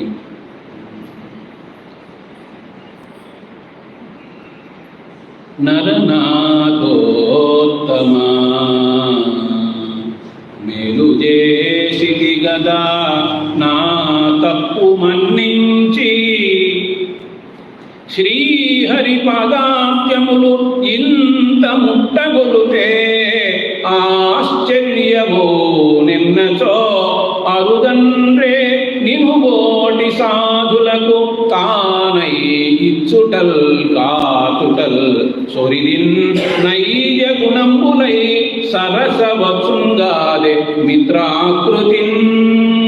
ఈ గుణాలు నీకు ఎప్పుడూ కూడా నీతోటనే ఉన్నట్టున్నాయి. ఏమిటంటే అపకారం చేసేటువంటి వాళ్లకు కూడా ఉపకారం చేయడం అనేటువంటిది. ఇంకొక మాట అంటున్నాడు ఈ దుర్వాసుడు, ఎవరైతే భక్తులు ఉంటారో అలాంటి భక్తుల యొక్క మాటకు తిరుగులేదు. నా యొక్క ఈయన ఏం చేశాడు, తన జటను తీసుకొని ఒక శక్తిని సృష్టించి అంబరీషుని మింగేయందు పంపించాడు. ఇటువంటి దాన్ని అంటే బ్రాహ్మణ శాపాన్ని అడ్డుకోగలిగినటువంటి శక్తి ఈ అంబరీష మహారాజుకి, మహాభక్తుడైన అంబరీషునికి కలిగింది. ఇటువంటి భక్తులను అడ్డుకునే వాళ్ళు ఎవరూ ఉండరు అనేటువంటి విషయాన్ని చెబుతూ ఉన్నాడు. ఎందుకంటే విష్ణు భగవాన్ యొక్క నామాన్ని భక్తి శ్రద్ధలతో ఎవరైతే వీణుల విందుగా వినాలని అనుకుంటారో అలాంటి వాళ్ళు నీవలే భక్తాత్రేసరులవుతారు. ఇటువంటి భక్తులకు లోకంలో అడ్డు అనేటువంటిది లేనే లేదు అంటూ ఉన్నాడు ఈ దుర్వాసుడు. చూడండి, ఒక మాటు ఎవ్వని పేరు కర్ణములలో ఒయ్యారమై సోకినన్, సకలాఘంబులు పల్లటిల్లి తొలగున్.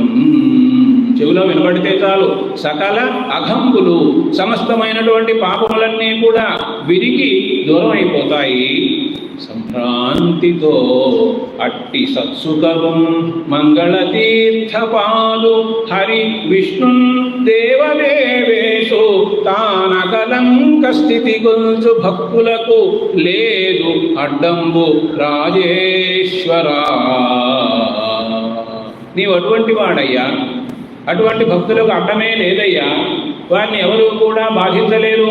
బాధించినట్లయితే ఇదిగో నాకు కలిగినటువంటి కష్టమే వాళ్లకు కూడా ఏర్పడుతుంది అంటూ ప్రాణాలు దక్కినాయి కాబట్టి పరమ సంతోషంతో ఈ దుర్వాసుడు మళ్ళీ కూడా ఆ అంబరీషుడితో ఇలా అంటూ ఉన్నాడు.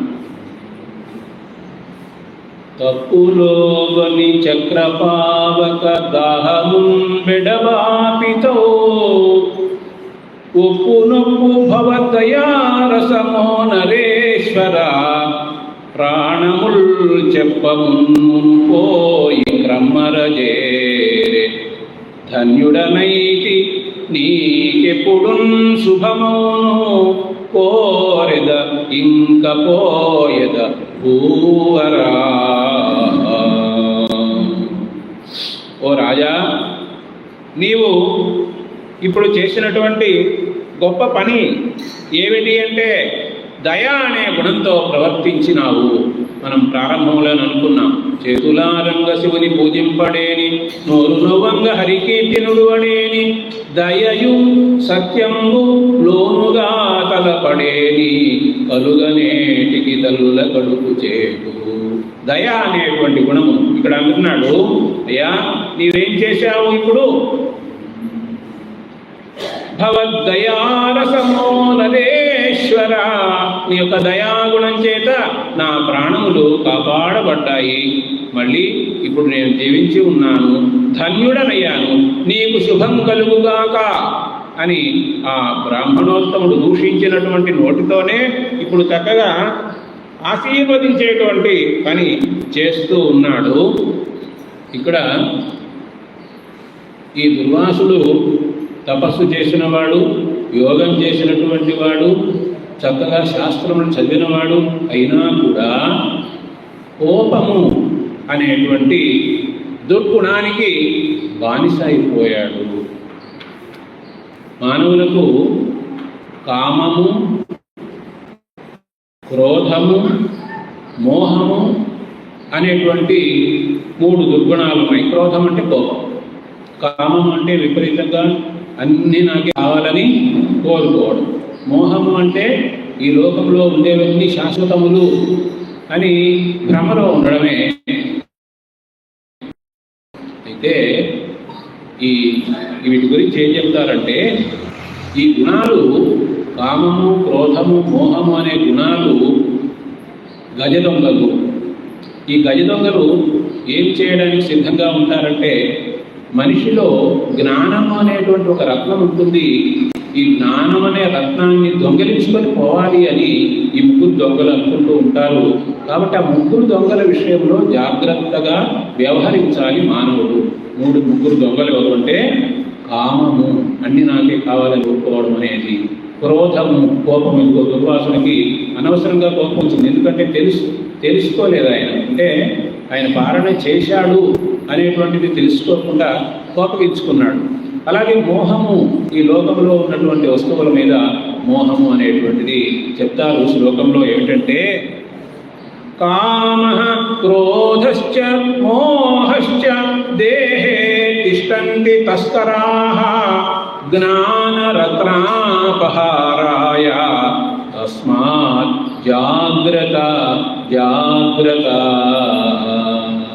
జ్ఞానం అనేటువంటి రత్నాన్ని అపహరించుకొని వెళ్ళాలని ఈ 3 దొంగలు, కామము, క్రోధము, మోహము అనేటువంటి 3 దొంగలు అనుకుంటూ ఉంటారు. కాబట్టి వాటి విషయంలో, కామం విషయంలో, క్రోధం విషయంలో, మోహం విషయంలో చాలా జాగరూకతతో మెలగాలి మానవుడు అని చెబుతారు. అట్లాగే భగవద్గీతలో కూడా ఒక శ్లోకము, భగవద్గీతలో చెప్పబడినటువంటి శ్లోకం ఏంటంటే, 3 గుణాలు ఉన్నాయి. ఈ 3 గుణాలు కూడా నరకానికి తీసుకొని వెళ్ళేదానికి ఉపయోగపడతాయి. మిమ్మల్ని నరకానికి తీసుకొని పోతాయి. నరకానికి వెళ్ళే ద్వారాలు ఆ 3 గుణాలు కూడా ఏమిటవి అంటే, కామము, క్రోధము, లోభము అనేటువంటివి. కాబట్టి జాగ్రత్తగా ఉండాలి. త్రివిధం నరకస్యేదం ద్వారం నాశనమాత్మనః కామః క్రోధశ్చ లోభశ్చ తస్మాత్ ఏతత్రయం త్యజేత్. నరకానికి మార్గాలుగా ద్వారాలుగా ఉండేటువంటి 3 ఉన్నాయి మానవునికి. ఆత్మను నాశనం చేసేటువంటివి కామము, క్రోధము, లోభము అనేటువంటివి. తస్మాత్ అందువలన ఏతత్ త్రయం, ఈ 3ంటిని కూడా త్యజే, వదిలివేయాలి. ఈ 3 దుర్గుణాలను కూడా వదిలివేసేటువంటి ప్రయత్నం అనేటువంటిది చేయాలి మానవుడు అని చెబుతూ ఉంటారు. ఆ విధంగా ఆ దుర్వాస మహర్షి చక్కగా ప్రశంస చేశాడు అంబరీషుణ్ణి. నన్ను మన్నించినావయ్యా, నా ప్రాణము నిలబెట్టినావయ్యా అని స్తోత్రం చేశాడు. ఆ స్తోత్రం చేసి పాదాలకు నమస్కారం చేసి ఆ తరువాత ఆ రాజు ఏం చేశాడు, సరే ఎంతకాలం అయినా సరే మీరు భోజనం చేయలేదు కదా, మా ఇంట్లో భోజనం చేయండి అని ఆ భోజనం పెట్టడం జరిగింది. భోజనం చేసి ఆ తరువాత దుర్వాస మహర్షి అక్కడి నుంచి వెళ్ళేదానికి సిద్ధమవుతాడు. ఆ వెళ్ళేటప్పుడు కూడా మళ్ళీ తన మనసులో ఉన్న భావాన్ని ఈ విధంగా చెబుతూ ఉన్నాడు. అయ్యా అంబరీష, చాలా గొప్పవాడివయ్యా, నిన్ను నేను సంతోషంగా చూస్తూ ఉన్నాను. నీ మాటలు 2 చెవుల ద్వారా సంతోషంగా వీనుల విందుగా విన్నానయ్యా. నువ్వు పెట్టినటువంటి అన్నము తిన్నానయ్యా. నీ గృహానికి వచ్చినందువల్ల నాకు ఫలితం అనేటువంటిది గొప్పగా లభించిందయ్యా. ఇక నేను వెళ్ళేదానికి అనుమతి ఇయ్యవయ్యా. నీ చరిత్రని, అంబరీష చరిత్ర అంటూ అందరూ కూడా, భూలోకంలో వాళ్ళు, దేవలోకంలో వాళ్ళు అందరూ కూడా చక్కగా ప్రశంసించేదానికి సిద్ధమవుతారయ్యా. నీ గుణములను సంపూర్ణంగా ప్రశంసించగల వాళ్ళు గొప్పగా లేరు అని చెప్పుకునేంతగా అంత గొప్పతనం నీకు ఉంటుంది అని ఆ దుర్వాస మహర్షి అంటూ ఉన్నాడు.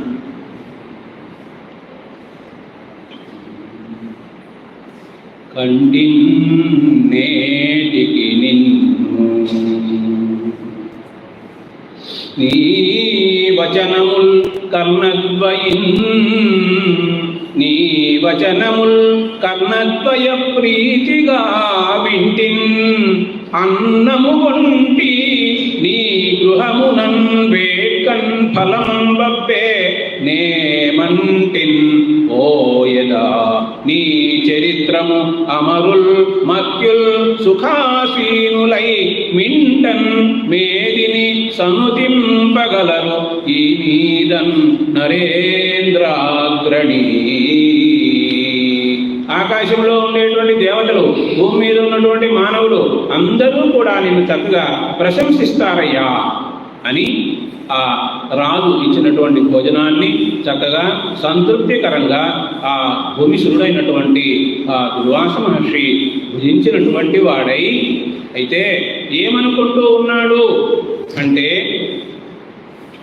ఈ సందర్భంలో నిజంగా అంబరీషునికి గర్వం రావాలి. కానీ ఆయన ఎప్పుడూ కూడా గర్వించేటువంటి వాడు కాదు, వినయంతో ఉండేటువంటి వాడు. కాబట్టి అవని సురుడు గుడువ నది పవిత్రంబైన వంటకంబు భూమి సురుడు గుడిచే తపసిని గురుమాన్ప తానెంత వాడను హరి కృపా మహత్వమనుతు తలచి. బ్రాహ్మణోత్తముడైనటువంటి దుర్వాసుడు భోజనం చేసి వెళ్ళిన తరువాత తాను ఆహారాన్ని భుజించాడు. అయితే ఆ సమయంలో దుర్వాసుని యొక్క బాధను తీర్చగలిగేటువంటి శక్తి నాకెక్కడిది, ఇదంతా కూడా ఆ హరిమాయ, హరి యొక్క శక్తి, హరి యొక్క దయామహత్వము అని అనుకున్నాడు. మనకు మహాత్ములు ఎవరైనా సరే, ఆంజనేయ స్వామి లంకకు వెళ్ళి సీతమ్మ వారిని దర్శించి అక్కడంతా కూడా రాక్షసులను శిక్షించినటువంటి వాడై తిరిగి వచ్చిన తర్వాత రామచంద్ర స్వామి దగ్గర ఇదంతా కూడా నీ దయ వల్ల నేను చేయగలిగానని చెప్పుకున్నాడు తప్ప నా గొప్పతనం అని ఏనాడు కూడా అనుకోలేదు.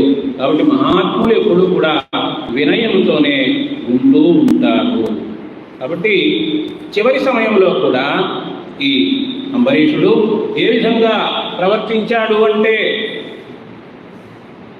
హరిని సేవిస్తూ ప్రవర్తించాడు.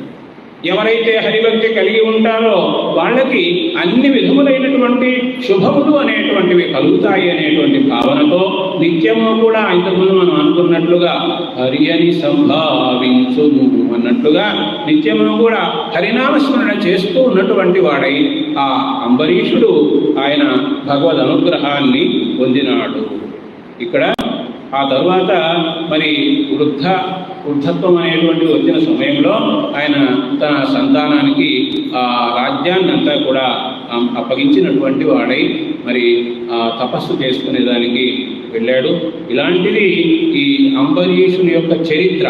దీని ద్వారా మనకేం తెలుస్తుంది అంటే దుర్వాసుని వలె ఆ కోపము అనేటువంటిది ఉన్నట్లయితే కష్టాల పాలవుతారు.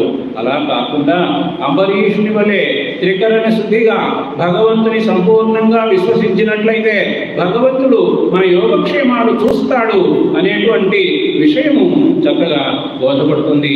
ఎవరైతే ఈ అంబరీషుని చరిత్ర అనేటువంటి ఈ కథను చక్కగా శ్రద్ధాసక్తులతో భక్తి ప్రపత్తులతో వింటారో, చెబుతారో, వ్రాస్తారో, ఈ కథను చెప్పేటువంటి ఏర్పాట్లు చేస్తారో వారందరికీ కూడా ఆ భగవంతుడు పుణ్యమైనటువంటి స్థితిని, పుణ్యలోకాలను, పుణ్యస్థితిని, శుభములను, జయములను, సర్వవాంఛితములను సంపూర్ణమయ్యేటట్లుగా చేస్తాడంటూ ఫలశ్రుతి చెబుతున్నారు. ఈ అంబరీషు చరితము తీయంబున విన్నా చదువా సంపన్నుండైయుండును భోగపరుండైయుండును నరుడు పుణ్యుడైయుండును. ఎవరైతే ఈ అంబరీషుని చరిత్రను వింటారో వాళ్ళు చక్కగా భగవద్ అనుగ్రహాన్ని పొందినటువంటి వారై బుద్ధి సంపదతో చక్కగా అన్ని శుభములను కలిగి ఉంటారు అనేటువంటిది. అలాగే ఈ అవకాశాన్ని కల్పించినటువంటి ఈ పెద్దలు, ఆశ్రమ పీఠాధిపతులైనటువంటి శ్రీ శ్రీహరి తీర్థస్వామి వారి పాదపద్మములకు నమస్కారం చేస్తూ యథాశక్తి భాగవతంలో ఉన్నటువంటి ఒక ఘట్టాన్ని ఈరోజు వివరించేటువంటి ప్రయత్నం అనేటువంటిది చేశాను. ఒక్కొక్క రోజు ఒక్కొక్క ఘట్టాన్ని, అంటే ప్రహ్లాద చరిత్ర, అట్లాగే వామన చరిత్ర, అట్లాగే రుక్మిణి కళ్యాణము, శ్రీకృష్ణ జననము, గజేంద్ర మోక్షణము, ఇటువంటి ఘట్టాలు ఒక్కొక్క రోజు ఒక్కొక్కటి మనము మననం చేసుకునేదానికి ప్రయత్నం చేస్తామండి. ఈ విధంగా అవకాశాన్ని కల్పించినటువంటి గురువుల పాదపద్మాలకు నమస్కారాలు. సత్యానంద మహర్షుల వారికి ఈ పాదపద్మాలకు నమస్కారం. ముఖ్యంగా భాగవత ప్రియులైనటువంటి స్వామి బ్రహ్మానంద తీర్థ స్వామి వారికి ఈ పాదపద్మాలకు నమస్కారం. ప్రోత్సహిస్తూ ఉన్నటువంటి పురుషోత్తమ తీర్థ స్వామి వారికి, నాగేశ్వరరావు గారికి, ఇంకా ఇతర సాధువులకి